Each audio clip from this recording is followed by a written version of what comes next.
આવતીકાલે છે મહાસુદ તેરસ એટલે કે વિશ્વકર્મા જયંતિનો પર્વ। સમસ્ત સૃષ્ટિના પ્રથમ આર્કિટેક્ટ ગણાય છે ભગવાન વિશ્વકર્મા। તો સ્કંદ પુરાણમાં થયેલા ઉલ્લેખ અનુસાર વિશ્વકર્મા દેવ એ બ્રહ્માની જેમ જ એક રચયિતા છે, જે શિલ્પકલા, વાસ્તુકલા અને સ્થાપત્ય કલાના દેવ છે। કારીગર વર્ગના તેઓ ઈષ્ટદેવ છે। તો હવેની ખાસ વાતમાં ગુરુજી પ્રફુલભાઈ પંડ્યા પાસેથી સમજીશું કે આવતીકાલે કેવી રીતે કારીગરોએ કરવું પોતાના ઓજારોનું પૂજન। જગ્નેન જગ્નમય જંજદેવા સ્થાનિ ધર્માનિ પ્રથમાન્ય સન્ન તે હનાકમ મહિમાનઃ સચંદ ચતુર્પૂર્વે સાધ્યાઃ સંતિ દેવાઃ।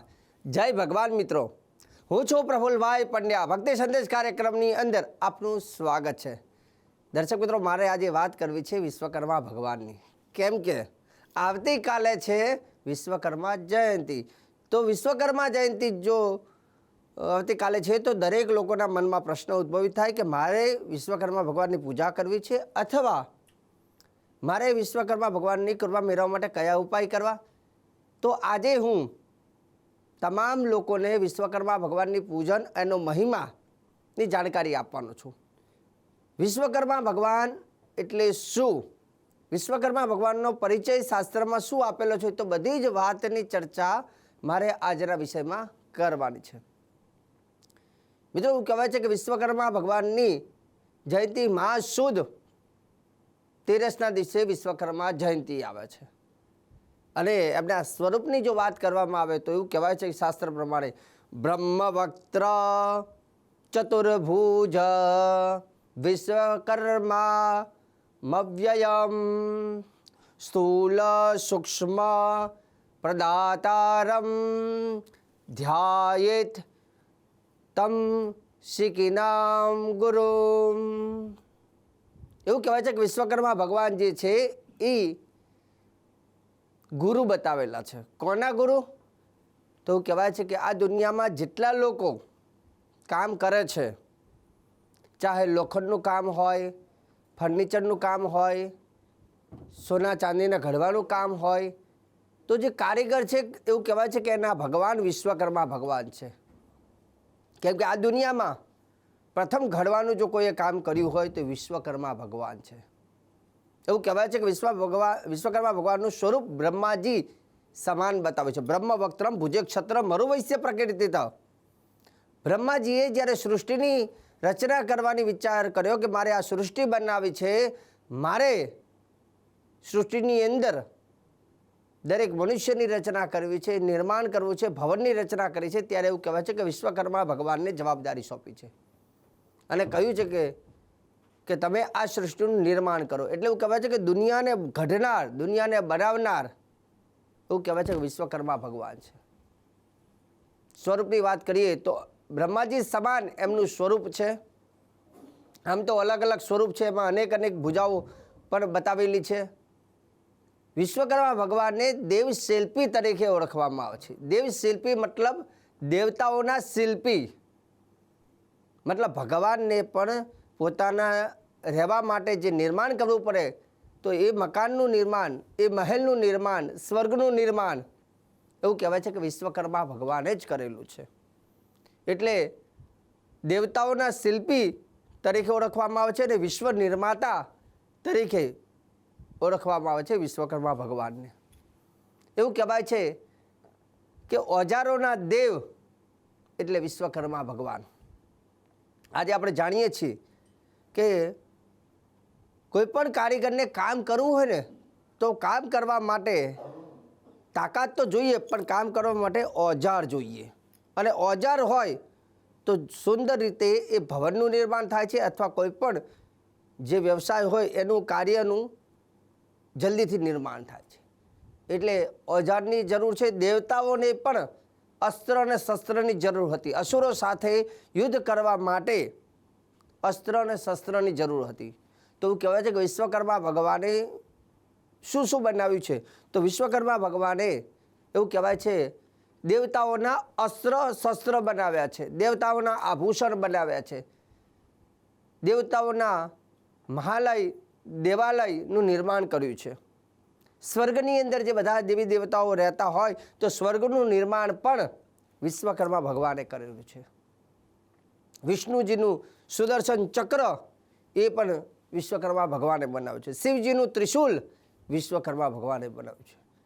એવું કહેવાય છે લંકા એ પણ વિશ્વકર્મા ભગવાને બનાવ્યું છે. દ્વારિકા પણ વિશ્વકર્મા ભગવાને બનાવ્યું. હસ્તિનાપુર, ઇન્દ્રપુરી, યમપુરી, કુબેરપુરી, અને એની સાથે સાથે એવું કહી દઉં કે કુબેરજીનું જે વિમાન છે, જે વિમાનનું નામ છે પુષ્પક વિમાન, જે એ જમાનામાં એ વખતે કુબેરજી પાસે હતું અને રાવણે છીનવીને લઈ લીધું હતું. તો એ વિમાન જે ઉડવાનું આકાશની અંદર ઉડવા માટેનું જે વિમાન હતું, જે પુષ્પક વિમાન કહેવાય, એ પણ વિશ્વકર્મા ભગવાને બનાવેલું છે. એવું કહેવાય છે કે વિશ્વકર્મા ભગવાન દેવતાઓની, દેવરાજ ઇન્દ્રની સભાની અંદર એ પોતે બિરાજમાન છે. અને આમ એવું કહેવાય છે કે દુનિયાના પ્રથમ આર્કિટેક્ટ જે છે એ વિશ્વકર્મા ભગવાન છે. અને વિશ્વકર્મા ભગવાનના 5 પુત્ર છે, જેનું અલગ અલગ કાર્ય અને એમનું નામ છે. જેમાં એક મનુ છે, પછી છે મય, પછી છે ત્વષ્ટા, પછી છે શિલ્પી અને પછી છે દેવજ્ઞ. આ 5 વિશ્વકર્મા ભગવાનના પુત્ર છે. સાથે સાથે એવું કહેવાય છે કે જે લોકો પોતાનું કારખાનું હોય, ફેક્ટરી હોય, મશીનરીથી જોડાયેલા કોઈ વ્યવસાય હોય, તો એ તમામ લોકોએ એવું કહેવાય છે પોતાના આરાધ્ય દેવ એટલે કે વિશ્વકર્મા ભગવાનની પૂજા ચોક્કસ કરવી જોઈએ. હવે રહી વાત કે પૂજા વિધિ વિધાન કરવી હોય તો અમુક નિયમો, અમુક વિધિ વિધાન આપણને ખબર હોવી જોઈએ. જે લોકોને ફેક્ટરી હોય એમને શું કરવું વિશ્વકર્મા ભગવાનની પૂજામાં, તો અમુક વાતો તમારે યાદ રાખવી. શક્ય હોય તો પોતાની ફેક્ટરીની અંદર પૂર્વ દિશા બાજુ અથવા ઉત્તર દિશા બાજુ એક બાજટ મૂકવો, એની ઉપર સફેદ રંગનું કપડું બિરાજમાન કરવું. એ બાજટની આગળ એક લાલ કપડું પાથરવું, એની ઉપર ભગવાન ગણેશજી બિરાજમાન કરવા. ગણેશજીનું જે સ્થાપન છે એમાં ઘઉં અને વિશ્વકર્મા ભગવાનનું સ્થાપન છે એમાં ચોખા બિરાજમાન કરવા. અહીંયા પૂજન કરનાર વ્યક્તિએ પોતાના ભાગ્યમાં ચાંદલો કરી, હાથની અંદર નાળછડી બાંધી, સ્નાન કરી, પવિત્ર વસ્ત્ર ધારણ કરી અને ભગવાન ગણેશજીની પૂજા કરવી. ભગવાન ગણેશજીને તિલક, ચોખા, પુષ્પ અર્પણ કરી, ધૂપ કરી અને ભગવાનને ગુડ કહેતા ગોળ અને ઘીનો પ્રસાદ ગણેશજીને અર્પણ કરવો. વિશ્વકર્મા ભગવાનને પણ એમને ચંદનથી તિલક કરી, ચોખા ચંદનયુક્ત કરી અર્પણ કરવા. સાથે સાથે પુષ્પની માલા વિશ્વકર્મા ભગવાનને અર્પણ કરી, ધૂપ અને પ્રસાદ, ડ્રાયફ્રૂટ અથવા પેડાનો પ્રસાદ વિશ્વકર્મા ભગવાનને અર્પણ કરવો. આટલું કર્યા બાદ એક શ્રીફળ વધેરવું, કલશ પૂજન કરવું. કલશ પૂજનની અંદર પણ વિધિ વિધાન કહી દઉં. એક તાંબાનો કલશ લેવો, જેની અંદર પાણી ભરવું અને એમાં કંકુ, ચોખા, પુષ્પ કલશમાં પધરાવવું. સાથે સાથે 1 રૂપિયાનો સિક્કો, સોપારી, થોડી હળદર એમાં પધરાવી. આસો પાલવ, નાગરવેલના પાન અથવા કપૂરી પાન એ કલશની અંદર ફરતા મૂકવા. એક શ્રીફળ લેવું, શ્રીફળને નાળેછડી બાંધી એની ઉપર સ્વસ્તિક કહેતા સાથીઓ બનાવી કલશની ઉપર બિરાજમાન કરવું અને તે કલશને પોતાના ભાગ્યની ઉપર સ્પર્શ કરવું. એવું કહેવાય છે કે જે વ્યક્તિ ભગવાન વિશ્વકર્મા ભગવાનની પૂજા કરી અને કલશને પોતાના ભાગ્યમાં લગાવે છે, એના વ્યવસાયના તાળા, મતલબ ભાગ્યના તાળા જેમ ખુલે છે એમ વ્યવસાયના પણ તાળા ખુલી જાય છે. એનો વ્યવસાય જે છે એક સારી સ્પીડમાં ચાલે છે આ પૂજા કરવાથી. એવું કહેવાય છે કે જે કંઈ ઓજાર હોય એની પણ પૂજન કરવાનું.